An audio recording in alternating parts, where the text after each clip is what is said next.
Hello everyone, কেমন আছো তোমরা সবাই? আশা করি সবাই খুব ভালো আছো, আমিও খুব ভালো আছি। তো welcome to my channel and welcome to a new blog. দেখো, সেদিন ছিল অমাবস্যা, কি বার ছিল সত্যি ভুলে গেছি, কজ অনেকদিন আগেই শ্যুট করে রেখেছি, বাট কি বলবো, সময় অভাবে আর এতটা ব্যস্ততায় ছিলাম যে আমি ব্লগটা ভয়েস ওভারটা দিয়ে উঠতে পারিনি। তো দেখো, সন্ধেবেলা মা আর আমি ওখানে প্রণাম করে বাটা দিয়েছিলাম মন্দিরে। তারপর আমি আর মা চলে এসেছি চশমার দোকানে। আসলে মার চশমার ফ্রেমটা আর কি, সাইডের যে ফ্রেমটা হয় সেটা ভেঙে গেছে, তো সেটাই চেঞ্জ করার জন্য কি করতে হবে জিজ্ঞেস করতে এসেছিলাম।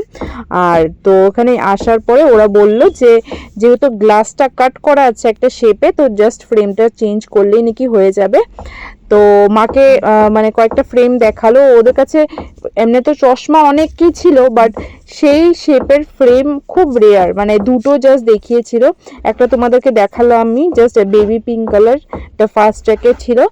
আর আর বাকিগুলো একদম নন ব্র্যান্ডেড ছিল, বাট নন ব্র্যান্ডেড বলেও কথা না, ভালোও লাগে নাই বলতে গেলে। তো মা পরে পরে এই যে দেখো, এটা দেখালো ব্ল্যাক কালারের মধ্যে আর রেড কালার, ব্ল্যাক কালারের এই চোখের এই গ্লাসের সাইডটা অ্যান্ড ওই সাইডের ফ্রেমটা আই থিঙ্ক রেড ছিল নাকি। যাই হোক, আমাদের তো ভালো লাগেনি, তারপর আমরা ভাবলাম যে আরও এক জায়গায় দেখে নিই। তো দেখো, এখন আমরা চলে এসেছি বলতে একটু মাকে নিয়ে বাজারে যাব।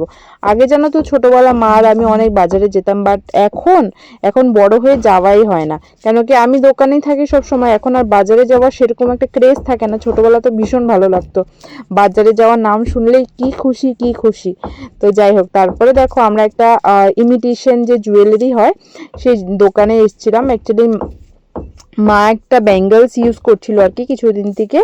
তো যেহেতু সোনা আজকাল এত দাম, আর পরলে ভয়ও লাগে, প্লাস জার্নি ঠান্নিতে গেলে পরে সোনা পরে যাওয়াটা সেফও না। তো সেই জন্য মা একটা Bengal one pair of Bengal use করতো। তো ওটা আর কি সিস্টেম যে কালার গেলে গিয়ে তোমরা আবার অল্প টাকা দিয়ে তোমরা আবার নিতে পারবে আর কি। তো সেখানেই গেছিলাম আর ওটা চেঞ্জ করাতে।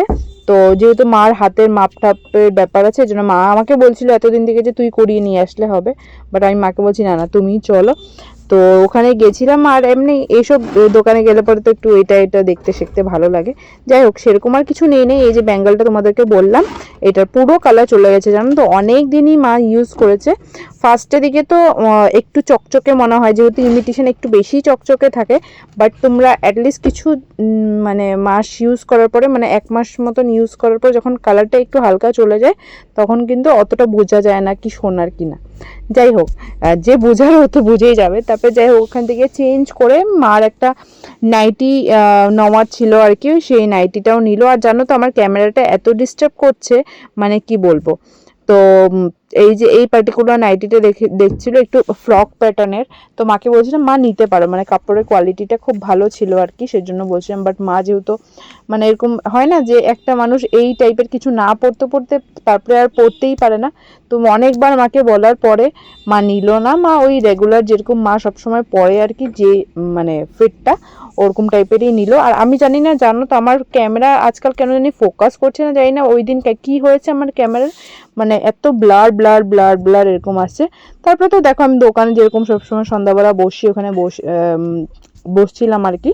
তারপরে রাত্রেবেলা দোকান থেকে এসে এত খিদে পেয়েছে কি বলবো। তো সকালবেলা ঘুগনি বানানো হয়েছিল, তো সেই ঘুগনি ছিল, তো সেটাই চাট বানাচ্ছিলাম আর কি। আমি গরম করে নিয়েছি, সাথে বাদাম ভেজেছি, তারপরে পাঁপড় ভেজেছি, আর তোমার পেঁয়াজ।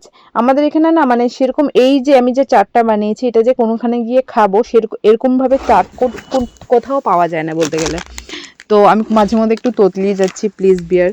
তো যাই হোক, পেঁয়াজ টিয়াজ দিয়ে আমি যখন যেটা খাবো ওটা খুব সুন্দর করে সাজিয়ে গুছিয়ে খেতে খুব ভালোবাসি। তো লেবু টেবু দিয়ে সস টস দিয়ে একটু তেঁতুলের জল দিলেও ভালো লাগতো। আর ধনে পাতাটা ছিল না দেখে দিতে পারিনি, বাট ধনে পাতা দিলে ভালো লাগতো। তো বাবা এসছে, বাবাকেও দিলাম আর আমিও খেলাম। খেতে দারুণ হয়েছিল। তোমরা যদি এরকম ঘুগনি থাকে অল্প, তো তোমরা কিন্তু এভাবে সন্ধেবেলা কিন্তু এরকম টাইপের একটু চাট বানিয়ে খেতে পারো, খেতে দারুণ লাগে। হ্যাঁ, সাথেই চাট মশলা দিলে পরে তো আরও ভালো লাগে। যাই হোক, খাওয়া দাওয়ার কথা তো আমার চলতেই থাকে। দেখো, কাট টু নেক্সট মর্নিং। এটা নেক্সট মর্নিংয়ের, এটা সকালবেলা, জানো তো সেদিন কি বৃষ্টি পড়ছিল, দেখতে পাচ্ছ কি বৃষ্টি পড়ছে, রেইনকোট দিয়ে আছে। ছোট ছোট বাচ্চাগুলো দেখো ইট এসছে আর কি। তো ওরা এগুলো নামাচ্ছিল, এত দেখে কষ্টও লাগছিল, মানে সত্যি মানুষ কত কষ্ট করে দেখো দুটো খাওয়ার জন্য। তো সেটাই আর কি। তারপরে দেখো মা এদিকে ব্রেকফাস্ট বানাচ্ছিল, আসলে উপরে আঙ্কেল যে গুলো কাজ করছে ওদের জন্য চা আর ব্রেড আর কি দেবে, তো সেটারই প্রিপারেশন করছে, প্লাস আমাদের ব্রেকফাস্টের জন্য কি সব বানানো হবে ওগুলোও প্রিপেয়ার করছে। যাই হোক, তারপরে দেখো বোন কালকে দই মানে বসিয়েছে, দইটা কি সুন্দর হয়েছে না, দইটা খুব সুন্দর হয়। তো এরকম দই জুই ডেলি খাওয়া হয়, মানে খুব ভালো আর কি শুনেছি। যাই হোক, আর সেদিন উঠে বলতে গেলে না আমার বেশ 2-3 দিন থেকে না আমার এত সেওই খেতে ইচ্ছা করছে, মানে কি বলবো। তো সেদিন নিয়ে আসছিলাম আর দুধও ছিল, তো দুধ সেওই, আর আমি না কি বলবো, মানে কিছু যদি নিজে বানিয়ে খাই, বা নিজের জন্য তো বানাই না একা করে, সবার জন্যই বানালে তো একটু ভালো করে খাবো, নাই তো আমি মানে কোনো মতে যে বানিয়ে ফেলা এটা আমার ভালো লাগে না, যেটা খাবো পারফেক্ট সুন্দর করে খাবো এটাই ভালো লাগে। তো যাই হোক, দেখো সেওই বানিয়েছি আর কি, সব কাজু বাদাম কিশমিশ আমন্ড সব ভেজে নিয়েছি। আর জানো তো এই কাজু বাদাম আমন্ডগুলো ঘিয়ের মধ্যে যে ভেজে এমনি ক্রাঞ্চি লাগে না, এত খেতে এত ভালো লাগে। যাই হোক, তারপরে দেখো দুধটা অল্প জাল দিয়ে নিয়েছি, আর তারপর কিন্তু সব ঢেলে দিয়েছি, খেতে কিন্তু দারুণ হয়েছিল। এদিকে মা ব্রেকফাস্ট বাবার জন্য বানিয়ে নিয়েছে, এখানে পরোটা শসা তারপরে তরকারি। দেখেছো সেওইটা দেখেই আমার, এখন যে আমি এডিট করছি সেওইটা দেখে আবার মনে পড়ে গেছে। আর আমার না সেওই এসব কেউ ঠান্ডা ঠান্ডা খেতে ভালোবাসে, বাট আমার এই যে পায়েস সেওই এসব না মানে গরম গরম খেতে বেশি ভালো লাগে। পিঠা মানে এসব গরম গরম কেন জানি না আমার ভালো লাগে। তো দেখো সেওইটা খেলাম, আর বোনকেও জিজ্ঞেস করছিলাম কেমন হয়েছে, সত্যি দারুণ হয়েছিল, মানে তখনই শেষ হয়ে গেছে। যাই হোক, নিজের রান্নার আর কত নিজে তারিফ করব। তারপরে দেখো মা ব্রেকফাস্ট দিয়ে দিল, ওই যে বললাম, তারপরে খেলাম। তারপরে আমি বাজারে চলে গেছিলাম, আসলে পুজোর কিছু জিনিস কেনার আছে, তো সেখানেই গেছিলাম, যেরকম কর্পূর কেনার আছে, তারপরে একটু চন্দন কাঠ কেনার ছিল, তো জেঠুর দোকানে গেছিলাম, এটা আমার দাদাভাইয়ের দোকান, তোমাদেরকে দেখিয়েছিলাম আগেও। তো এই যে চন্দন কাঠগুলি না জেঠু মানে মারা যাওয়ার আগে কিনে রেখেছে, তো ওইটাই দাদাভাইয়ের থেকে আনতে গেছিলাম। তো তোমরাও যদি কেউ লামডিংয়ে থাকো আনতে পারো, খুব ভালো চন্দন কাঠ। তারপরে আরও মানে কিছু গ্রসারি আনা ছিল। তারপরে দেখো বাড়িতে এসে দেখেছি চিতল মাছের কালিয়া, তারপরে আরও বড়ার তরকারি, মানে কাঁচা কলা আলুর বড়ার তরকারি, আরও চিংড়ি মাছ, দেখলেই তো সেসব রান্না হচ্ছে। আবার বাজারে গেলাম, একটা জিনিস নেওয়ার আছে, তো এই যে এম বাজার আর কি, এখানে আসলাম।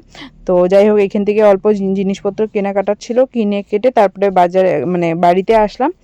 বাড়িতে এসে এই যে তোমাদের ভাত খেতে বসে গেলাম। কি বলবো, সেদিন জানো তো বৃষ্টি, মানে তোমাদেরকে তো বৃষ্টিটা দেখাই নেই, আর কারেন্টও নাই সকাল থেকে, কি বলবো, দোকানে কারেন্টও নাই কোনো মতো, এখন তো দিনের বেলা চলে যাচ্ছে। তারপরে দেখো খাওয়া দাওয়া করে দোকানে গেলাম, আর দোকানে আজকে এই কন্ডিশন, একটা বাল্ব চালিয়ে আমার দোকানদারি করতে লেগেছে, এদিকে ভিক্স টানছি, এত মাথা ব্যথা।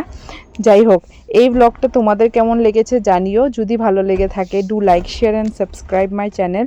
তোমাদের সাথে খুব শিগগিরই দেখা হবে নেক্সট ব্লগে, ততক্ষণের জন্য টাটা বাই বাই।